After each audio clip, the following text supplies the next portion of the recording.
and good evening to all. And first, I would like to thank everybody for taking your time and joining this fireside chat, which is a unique uh, series of episodes, a chat that is owned by the Technical Activities Committee of IEEE Smart Cities.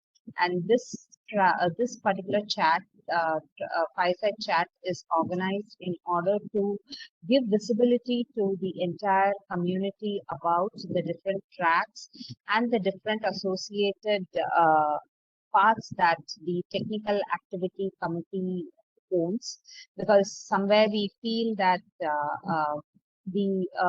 there should be some visibility to what the Technical Activity Committee is doing, as well as the track chairs, as the tracks, separate track committees are doing. So we are planning to have this as a bi-monthly fireside chat series, and we have titled this as Building Tomorrow's City, a fireside chat with IEEE Smart Cities leaders.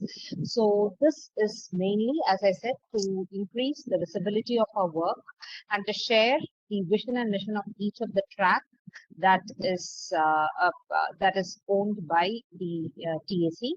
And apart from that, we will also look into the initiatives that each track is planning for the entire year, as well as what are the future plans they have, so that we can get an idea about what actually the smart cities is doing for the society, as well as how you can help or how you can contribute to the smart cities through us. Your suggestions and your ideas are welcome.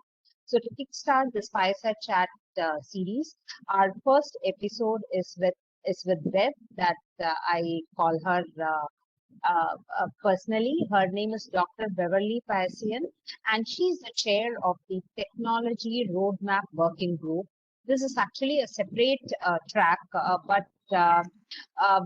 she is more closely associated with the Technical Activities Committee because she aligns her working style and the way of how a roadmap of the smart cities should go ahead with the technical activities. A brief bio about her. Bev has taken many roads to understanding smart cities. Her career began as a public affairs officer at the Environment Canada, Toronto, and the Department of National Defense, Ottawa, after which she started her journey towards academia. A master's degree in online and distance education, Milton Keynes, led to her professional doctorate in project management.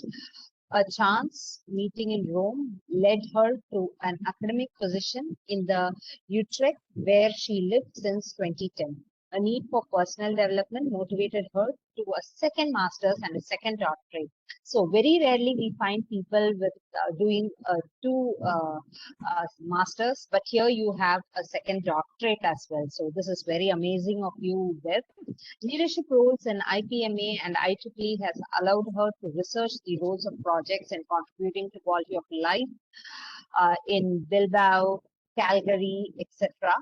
And along the way, she has published books and chaired conferences, working with researchers, practitioners, and more from more than 100 cities.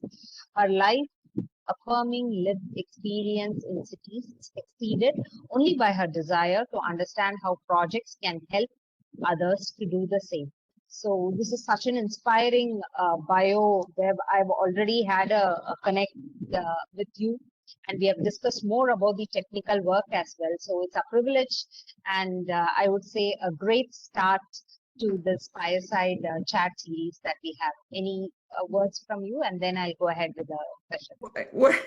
Well, thank you. It's my pleasure to be supporting you and with this effort. I very much want to see you succeed with this novel idea, and I wish you all the best with it. And I'm very lucky to be the first person. I hear that description, and I'm reminded, and I emailed you when you invited me to this, I'm reminded of the fact that I'm just this, kid from Steeltown, Hamilton, Ontario, Canada. So the fact that I can have these kinds of conversations with you, halfway around the world. And I know Eduardo's on this call.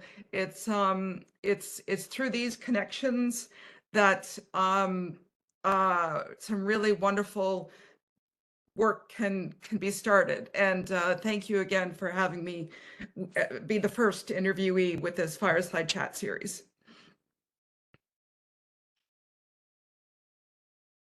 That's so humble of you to say this, but we do have good many more fireside chat episodes coming up with the different tracks, each unique in its own stream, and each doing a lot of contribution to the society, and looking forward to do more contributions. So today it's your day. So the first thing what I would like to ask is, how do you define quality of life in the context of a smart city? So what do you think when I say something called quality of life? Because you have worked with more number of cities and with your vast experience in your education, your degree. So what do you think is the quality of life? Thank you. It's a multi-dimensional concept, really, and it has universal application, but is interpreted by individual cities differently. And from my research, I look at quality of life as having basically 13 dimensions to it. So it's not one single thing, but it represents a collection of life dimensions that, depending on the city, looks differently to reflect those citizens' needs. Some of those dimensions are housing, education, work and economic value, health, safety, and the environmental protection, of course, but also more exciting elements like leisure or beautification, cultural respect for culture. The importance of social justice is, of course, an important element of quality of life that is interpreted differently depending on the city, but also engaging with spirituality. What can a city do to maximize spirituality, or at least maximize their engagement with faith-based communities? And of course, citizen engagement. Again, that looks differently depending on the city, but those are just a few of a collection of dimensions that, when you put them all together, represent quality of life. Well said, Bev. One question which always came up to my mind, to not only to you, to all the tractors, I would be asking this one. What inspired your involvement in Smart Cities initiative? Is there an incident, or is there something that you read, or what keeps you motivated, and what keeps you in touch with Smart Cities? Well, a combination of things. Personally, I've benefited from living in many of the top ranked livable cities in the world. I'm from Canada, and I've had the pleasure of living in Toronto and Vancouver, Sydney, Australia, and now here in Utrecht in the Netherlands. I've visited dozens and dozens of cities. So my personal experience, my very personal life experiences, motivated me to think, well, what can I do to bring myself to the study of cities? There seemed to be a very clear personal connection that would keep me motivated as an academic, but also the privileges I've had as a professional, and the people that I've worked with from around the world has exposed me to amazing cities, from, Hong Kong to Rome to, and everywhere in between.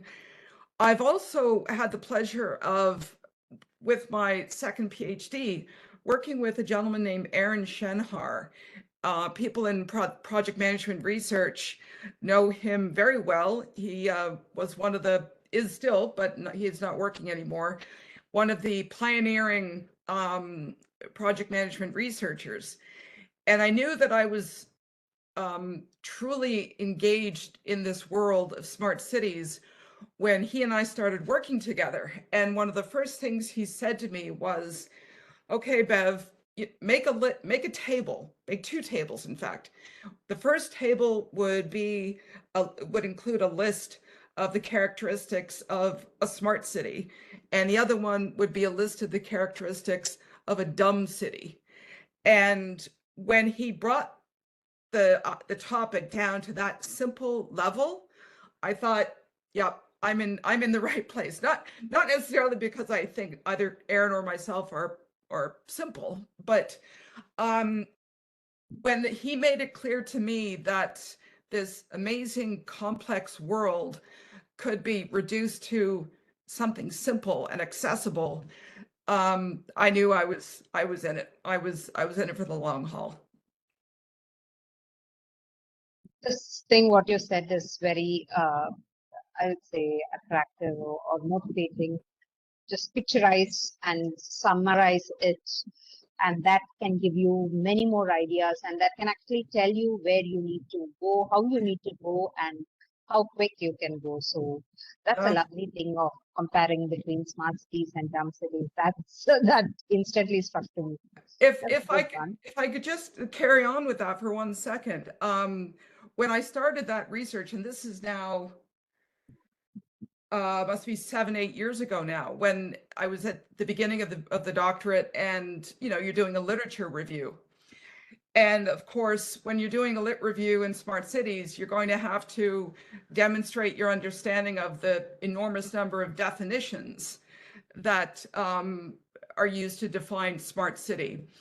And again, Aaron said to me, think of this in very simple terms. All of these highly technical definitions of smart cities are confusing, and they are distracting from the core of what a smart city should be. And that is one that continuously improves the quality of life of its citizens. Yeah, so it's simpler is better, maybe, when looking at this world. Rightly said. So just moving into your domain, how do you think the IEEE Smart Cities Technical Activities Roadmap help to identify and prioritize technology that can help or improve the urban quality of life? So I'm just trying to make a connection between the technical activities roadmap as well as the technologies that is available. So how do you think we need to, your roadmap will help to identify and prioritize, and what technologies do you think should be prioritized? Oh, that's a big question. I come at this from a social science perspective, and I make that clear to all of my IEEE colleagues that I'm a technology evangelist, certainly, but my approach to this world is very much as a social scientist. So I can't get into the specifics of what technology I think is needed, but I certainly can speak to the functions that I think for which I think there needs to be solid, reliable technological solutions. For example, engagement with City Hall, and I don't mean only with respect to public utilities, water, electricity, etc., but I mean the engagement of a citizen, or not just, but a resident, because somebody living in the city could be permanent, could be temporary. So a resident of the city, how do they engage with City Hall? Whatever technological sort of solution needs to be put into place to make that happen, that's a priority. The technology surrounding transportation and mobility, for example, that is a huge question for me. in that world, I think lighting is at the top of the list, because lighting allows for safety and allows citizens to go to work, go to play, go to all manner of activities. So at that level, you know, transportation, mobility, and lighting, that's only one that I could speak to with any confidence. Beyond that, I think we need technological solutions to ensure ongoing stakeholder engagement. And I don't mean just with the citizen, I mean with any kind of player, a small and medium-sized business, a member of a faith-based community. Whatever technological solution, low tech or high tech, that could be put in place to ensure engagement, that needs to be a priority. So I guess to sum up, for me, there is the technology that's needed to ensure the resident can engage with City Hall.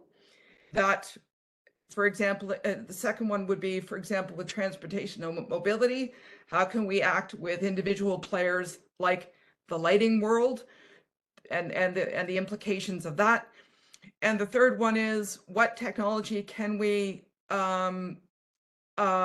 use to ensure ongoing stakeholder engagement? And those stakeholders are the technological experts within IEEE and elsewhere that I will come to rely on in my working group. Yeah, got it.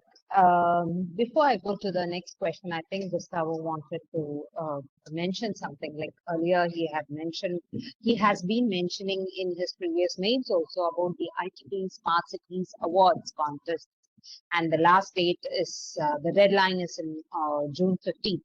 So he has specifically requested you have mentioned 4 cities, and he would like to seek your support to get the proposals from such smart cities for the award contest. So, he would like you to promote it. I'll follow up with that separately. Thank you. Yeah. So definitely she'll follow up, and also Gustavo, I'll ensure that I too try to publicize it from my side as well. Moving ahead, let me talk about the interdisciplinary research, because you have a great research domain. So what emerging technologies or the interdisciplinary research areas do you think are influencing your committee specifically, that is the technical activities roadmap specific?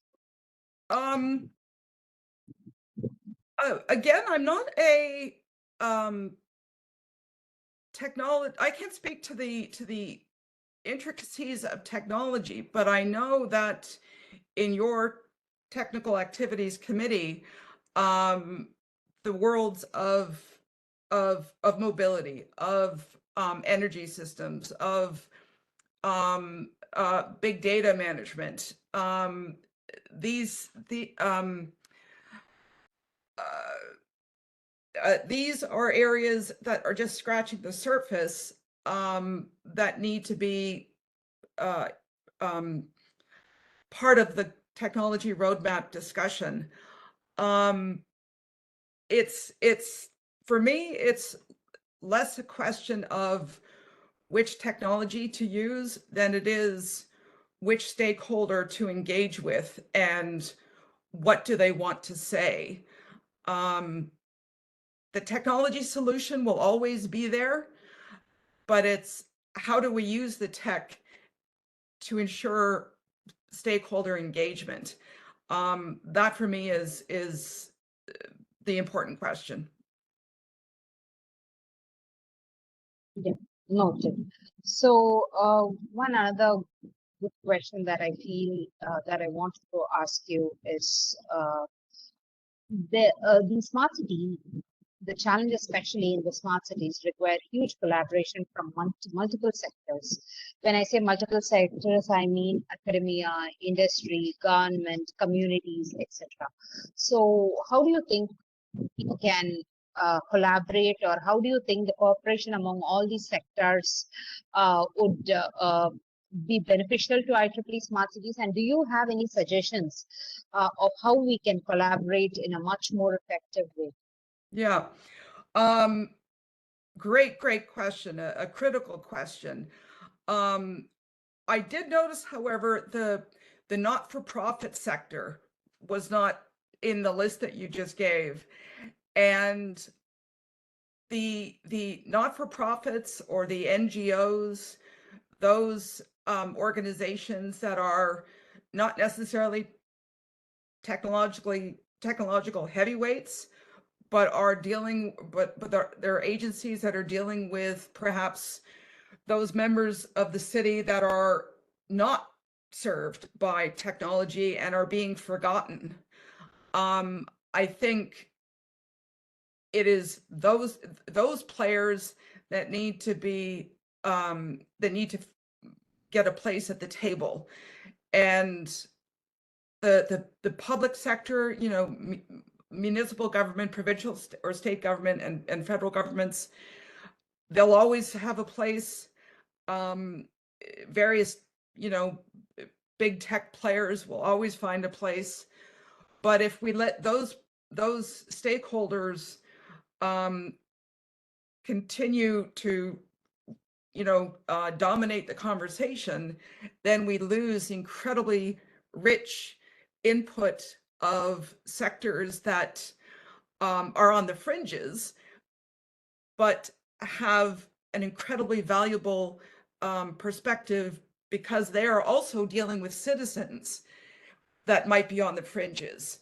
And it is that divide, you know, between the technical haves and the technical have-nots that I think will get bigger if we don't ensure that that the sectors that you mentioned, along with the not-for-profits and the NGOs, if they're not combined. And to give you an example of where that's done well is Calgary, Alberta, Canada. I'm running into another question I think you want to ask me, but that's my answer to that question. As you rightly said, I think the NGOs play a very important role, of course, and all these put together gives you the balance and the best way to have a quality in the smart cities. So there are some recurring themes that consistently emerge while discussing successive and livable smart cities. So from your perspective, could you just talk about few themes which do you think always come in association with such smart cities? Sure. Some themes that come to mind are a responsible city, a smart city that wants to grow, has to be committed to disseminating information. They need to be a reliable source of information about their activities and their future plans. You can't be a leading city unless you are holding yourself accountable to the public that you're serving. So the cities that I've studied are all very robust with their public reporting. What else can I say? Common themes. There are commitments to inclusivity that are, those commitments can be seen in places like Utrecht, where I live, Toronto, where I'm from, Sydney, where I've lived, Vancouver, where I've lived. These are cities that have documented strategies for diversity. And perhaps in this political climate in some parts of the world, talking about diversity is challenging. But I think if we aren't, if cities don't commit themselves to being diverse, then they run the risk of not being inclusive. And that is something I think any city needs to commit itself to. Rightly said, because I think the diversity and inclusion is very, very important. And as we all know, the sustainability, Yeah. resilience, then we have the citizen engagement. Yeah. And I think digital transformation is also one important pillar of smart cities. So Yeah. would you like to say something, because you have traveled several places and you have a huge I would say a platter of experience. So how do you see the digital transformation in smart cities, or how do you connect it? Well, it's a good question, because I think it's a question that is only the beginning of an important conversation. When you're talking about digital transformation, you know, 15, 20 years ago, that would be that would have been a valuable place to start. But now I think we are well into the conversation about resilience. But I think even more, and this is an important topic that I'm going to pursue with the technical roadmap working group, is this notion of anti-fragility. And the world of resilience strategizing is fine if we want to focus our cities on simply recovering from a stress. But if we want our cities to truly grow, evolve, be better as after a trauma, or better after an emergency situation, or better as a result of a healthy, productive development, that turns the conversation well beyond digital transformation into, and well beyond, I think, resilience, and into more of an anti-fragile frame. And that's what I want the working group to focus on, is, well, maybe not to focus on, but to use as a lens. How can we plan for cities that are anti-fragile, not just resilient, but anti-fragile? Yeah, you keep mentioning anti-fragile number of times, and that does make a great contribution, because uh, rather than resilience, anti-fragile is something which makes more sense and much associated with our smart cities. So I think we are coming close to the end, but before that, I would like to ask you one question, and then we have rapid fire question, which I found it unique to have to all the track chairs will be participating in the future episodes as well. So before we go into the rapid fire single answer, single word answer questions, the last question which I would like to ask you is, looking ahead, what key milestones or initiatives on the IEEE Smart Cities technical activities roadmap you're more excited about, and how do you think they contribute to the tomorrow cities? I've already seen you start the work, Yeah. and you have continuously communicated to us about how we can go and what we can go, a rough framework. So I'd like to hear from you. Well, there are milestones, of course, different conferences that are coming up, both within the technical roadmaps community that Bruce leads. Of course, there's the IEEE Smart Cities technical community that George leads, and all the activities and events there, and the technological Engineering Management Society that Eduardo leads and all of the activities in there.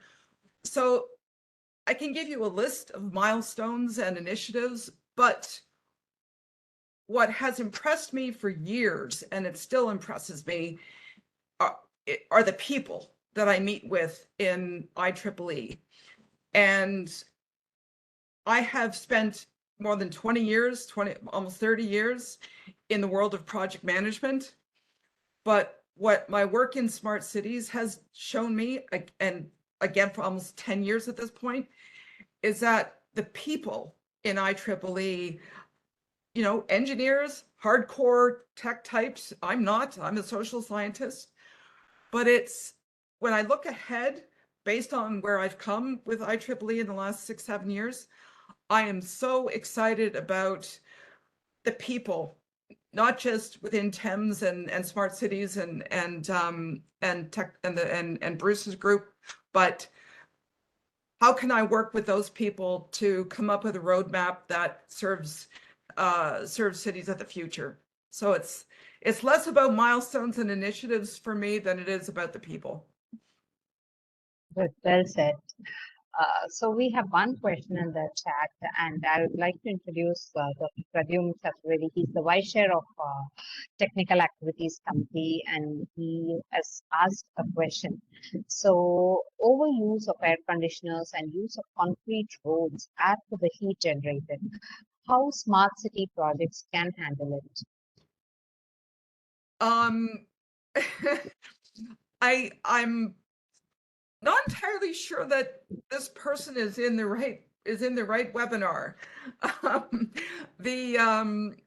that's a very important question, and it gets into a level of technical detail that Yeah, I think would be better served in another webinar. I in certainly, another technical track. yeah, Okay, done. So maybe. I wouldn't want to disrespect the person asking by giving an ignorant answer. No, that's fine. Maybe we'll have this question for the future tracks as well. So shall we go into the rapid fire? So I would like you to be very quick and answer mostly in a single word or Yeah. maybe in a couple of words. So the first question, one word that comes to your mind that defines smart cities. Inclusivity. Good. A city that inspires you the most and why? Okay, inspires you, a Yeah. single word, and why can be a sentence.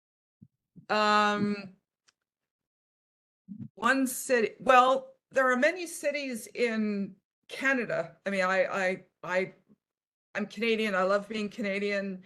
There are Vancouver is at the top of the list. Toronto is at the top of the list because they, well, for many reasons, but not the least of which is that they have documented their strategies for important areas of city development involving specific stakeholder groups. And Calgary is another one. So yeah, those cities, Vancouver, Calgary, and Toronto. Yeah. Mainly because of their documentation and the Yeah. way how they preserve the details. One technology every city should embrace. Oh, uh,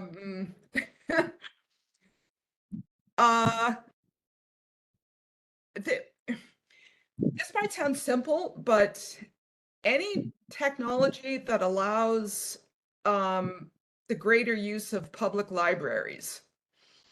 I think public libraries are an incredible resource that, regardless of whether you use, you know, hardbacks or digital books, whatever technology we can put in place to ensure access to libraries, that would get my vote.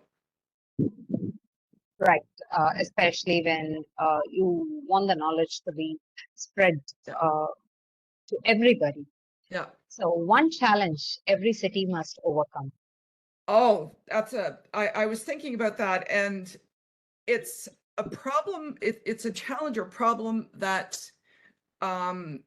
really goes across the spectrum from idea to implementation, and that is the lack of diversity, the lack of gender diversity. Okay. And regrettably, there is rather a domination of men at every level of project ideation, policy making, budget management, stakeholder engagement, built environment design, transportation design and implementation. So that challenge of a lack of diversity is something that unfortunately is a worldwide problem. Rightly said. I think all of us would have faced that at one or the other instant. So the last question of the day, one message for the young innovators who are interested to the IEEE Smart Cities. One message. Only one, my goodness. Don't be afraid of sharing any idea. It sounds so cliche, but it's true. We get nowhere if we don't talk. And if my experience with IEEE is any indication, and I hopefully it is, that a person who normally doesn't belong in technical conversations is as embraced as I've been by IEEE. I have to believe that people 20, 30 years younger than me can also feel overcome their anxieties or their uncertainties of feeling like they don't belong, and just talk to the people around them, to people around their education and the professional lives, and just try things. Yeah, so looking to the chats, I find Gustavo saying that there should be an unmute option. Yeah, but What Gustavo, I think, misunderstands this opportunity. So yeah, but definitely we can have a much more engaging session sometime. I'll sure. try to think about a way where we can have a panel discussion sort of thing, so Yeah. that I can invite all the track chairs as panelists and have a bigger event. Yeah. I'll try to think something more engaging and definitely get back. Yeah. I would like to say that I'm so glad that Eduardo was here. He and I have spoken separately, and his enthusiasm and his advocacy for this idea. I'm so pleased that he and you, Hari, will be working on this roadmap project with me. Who's that? Can you please repeat the name? Eduardo Tello. Okay, yeah. So he has messaged, I think. I'm happy to collaborate. Yeah. He's your equivalent in TEMS. Okay. Oh, yeah, okay. He's your equivalent, or your counterpart. Not equivalent, but your counterpart in TEMS. Okay. So with that said, I'm very happy to kickstart this series, especially. Thanks a lot for taking. I don't know what time is it over there, but I just said that time and you accepted it. So thanks a lot, Bev, and looking forward to work closely with you in the technical activities roadmap committee as well, and to do some good initiative works and to do service to the society and to put some work on record that what we can do in a collaboration. So would you like to say something before I conclude? I would just like to say thank you. It is two things that I really try to include in my life every single day are kindness and gratitude. And in this session today, I found both with you and your leadership of this fireside chat. And I'm very glad to support you in this wonderful new initiative, and you know, onwards and upwards. That's so sweet of you, and thank you. With that said, I thank everybody who joined our meeting and our webinar, and looking forward to have many more trackers participate in the future episodes, and we will have a different platter of tracks, their interests, their vision, their mission, Yep. and many more rapid fire questions. And we will ensure that the Smart Cities initiative and the work that we do is made much more visible to the members around not only IEEE community, but also outside our IEEE community as well. So with that said, Absolutely. yeah, Absolutely. thanks to Martina and Abira for making this arrangement, and Yes.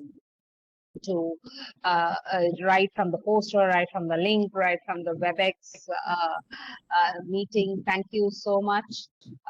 And thanks, Bev, for everything that you've done. Yeah. Thank you, my So dear. thanks to all the attendees as well. Thank you. Okay. Thanks, everybody. Bye.